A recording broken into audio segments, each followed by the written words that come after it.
Neat ಪರೀಕ್ಷಾ ಅಕ್ರಮದ ಕಿಚ್ಚು ಈಗ ಲೋಕಸಭೆಗೂ ತಲುಪಿದೆ. ಪರೀಕ್ಷಾ ತಿದ್ದುಪಡಿ ವಿಧೇಯಕದ ಚರ್ಚೆ ಆರಂಭ ಆಗ್ತಾ ಇದ್ದಂತೆ ಸರ್ಕಾರ ಮತ್ತು ವಿಪಕ್ಷಗಳ ನಡುವೆ ಮತ್ತೆ ಜಟಾಪಟಿ ಶುರುವಾಗಿದೆ. ಬಿಲ್ ಚರ್ಚೆಗೂ ಮುನ್ನ ಸರ್ಕಾರ ಸ್ಪಷ್ಟನೆ ಕೊಡಬೇಕು ಅಂತ ಕಾಂಗ್ರೆಸ್ ಪಟ್ಟು ಹಿಡಿದಿತ್ತು.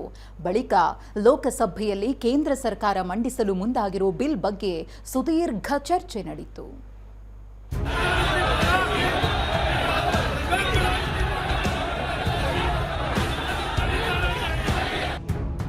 ನೀಟ್ ಪರೀಕ್ಷಾ ಅಕ್ರಮದ ಕಿಚ್ಚು ಲೋಕಸಭೆಯ ಅಂಗಳದಲ್ಲೂ ಇಂದು ಕೂಡ ಮಾರ್ದನಿಸಿದೆ. ಪರೀಕ್ಷೆ ತಿದ್ದುಪಡಿ ವಿಧೇಯಕ ಚರ್ಚೆಗೆ ಬರ್ತಿದ್ದಂತೆ ಕಾಂಗ್ರೆಸ್ ಸರ್ಕಾರವನ್ನೇ ತರಾಟೆಗೆ ತೆಗೆದುಕೊಂಡಿದೆ. ಇಷ್ಟೊಂದು ಪ್ರಮುಖವಾದ ಬಿಲ್ ತಂದಿದ್ದೀರಿ, ಆದರೆ ಚರ್ಚೆಗೂ ಮುನ್ನ ಸರ್ಕಾರದ ಸ್ಪಷ್ಟನೆ ಬೇಕು ಅಂತ ಕಲಾಪ ಆರಂಭದಲ್ಲಿ ಕೆಸಿ ವೇಣುಗೋಪಾಲ್ ಪಟ್ಟು ಹಿಡಿದಿದ್ರು. ಪ್ರಧಾನಿ ಇಲ್ಲ, ಗೃಹ ಸಚಿವರು ಇಲ್ಲ, ಇಂಥ ಪ್ರಮುಖ ಬಿಲ್ ಬಗ್ಗೆ ಚರ್ಚೆ ಹೇಗೆ ಮಾಡ್ತೀರಿ? ಮೊದಲು ಸರ್ಕಾರ ತನ್ನ ನಿಲುವನ್ನು ಸ್ಪಷ್ಟಪಡಿಸಲಿ ಅಂತ Congress ಆಗ್ರಹಿಸಿತು. To address the concern of the students of this country and youth of this country.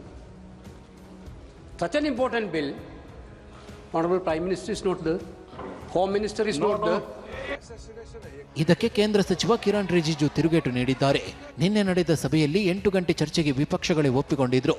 ಈಗ 2 ಗಂಟೆ ಹೆಚ್ಚಿಗೆ ಕೇಳ್ತಿದ್ದೀರಿ.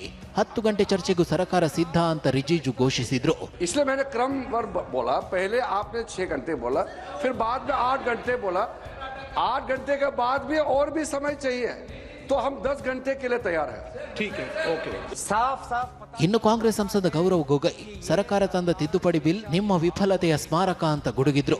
इस संशोधन वाले बिल का विवरण पढ़ के साफ साफ पता चल जाता है कि ये सरकार शिक्षा विभाग को लेकर गंभीर नहीं है, सुधार नहीं लाना चाहती. ये सिर्फ एक दिखावा का बिल है. विफल होगा, ये कानून आपकी विफलता का स्मारक है. ಇಷ್ಟೇ ಅಲ್ಲ, ಬಿಹಾರದಲ್ಲಿ ಪ್ರತಿಭಟನಾ ನಿರತ ವಿದ್ಯಾರ್ಥಿಗಳ ಮೇಲೆ ದಾಳಿ ಮಾಡಲು AK-47 ಗನ್ಗಳನ್ನು ತಂದಿದ್ರು ಅಂತ ಆರೋಪಿಸಿದ್ರು. हमने देखा ना सिर्फ दिल्ली में, बिहार में आपने AK-47 का इस्तेमाल किया. ये नौबत है. ಇನ್ನು ಸಮಾಜವಾದಿ ಪಕ್ಷದ ಅಖಿಲೇಶ್ ಯಾದವ್ ಕೂಡ ಸರ್ಕಾರದ ವಿರುದ್ಧ ವಾಗ್ದಾಳಿ ನಡೆಸಿದ್ದಾರೆ. ಧರ್ಮೇಂದ್ರ ಪ್ರಧಾನ್ ಅವರನ್ನ ತೆಗೆದು ಪ್ರಧಾನಿ ನರೇಂದ್ರ ಮೋದಿ ತಮ್ಮ ಸ್ಥಾನ ಉಳಿಸಿಕೊಂಡಿದ್ದಾರೆ ಅಂತ ಟೀಕಿಸಿದ್ದಾರೆ. सरकार के खिलाफ नारा लगा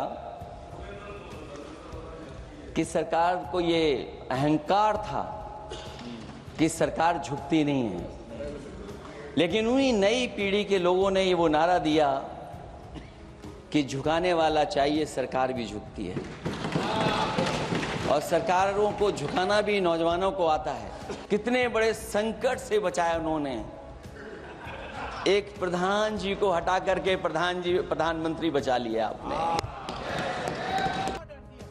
ಇನ್ನು ಪ್ರಿಯಾಂಕಾ ಗಾಂಧಿ ಕೂಡ ಸರ್ಕಾರದ ವಿರುದ್ಧ ಚಾಟಿ ಬೀಸಿದ್ದಾರೆ.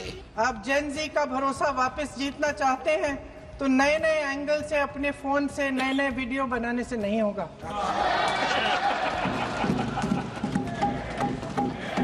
प्रधानमंत्री जी को कैमरे का एंगल नहीं, दिल का एंगल बदलना पड़ेगा. ये जनरेशन जागरूक है, समझता है, झूठ पहचानने की उसकी अपार क्षमता है. इनका दिल और दिमाग जीतने के लिए आपको सच्चाई पर उतरना पड़ेगा. ಇದೆಲ್ಲದರ ನಡುವೆ ಸಂಸತ್ ಹೊರಗಡೆಯೂ ನೀಟ್ ಕದನ ಮುಂದುವರಿದಿದೆ.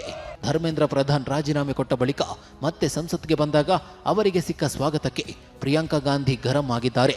ಯಾವ ಕಾರಣಕ್ಕೆ ರಾಜೀನಾಮೆ ನೀಡಿದ್ರು, ಆದ್ರೆ ಈಗ ಸ್ಟಾರ್ ರೀತಿಯಲ್ಲಿ ಸ್ವಾಗತ ಮಾಡ್ತಿದ್ದೀರಿ, ನಾಚಿಕೆ ಆಗೋದಿಲ್ವಾ ಅಂತ ಪ್ರಶ್ನಿಸಿದ್ದಾರೆ.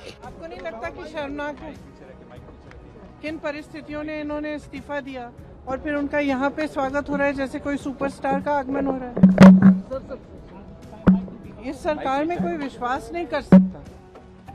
ಒಟ್ನಲ್ಲಿ ಪರೀಕ್ಷಾ ಅಕ್ರಮದ ಹೊಣೆ ಯಾರದ್ದು ಅನ್ನೋ ಕದನ ಈಗ ಲೋಕಸಭೆಯಲ್ಲೂ ಜೋರಾಗಿದೆ. ಸರ್ಕಾರ ಹಳೆಯ ಪ್ರಶ್ನೆ ಪತ್ರಿಕೆ ಸೋರಿಕೆ ಪ್ರಕರಣಗಳನ್ನು ಮುಂದಿಟ್ಟು ಸಮರ್ಥನೆಗೆ ಇಳಿದಂತೆ ವಿಪಕ್ಷಗಳು ಮಾತ್ರ ಜವಾಬ್ದಾರಿ ಹೊತ್ತು ಹೊಣೆಗಾರರ ವಿರುದ್ಧ ಕ್ರಮ ಕೈಗೊಳ್ಳಿ ಅಂತ ಪಟ್ಟು ಹಿಡಿದಿವೆ. Bureau report, TV9.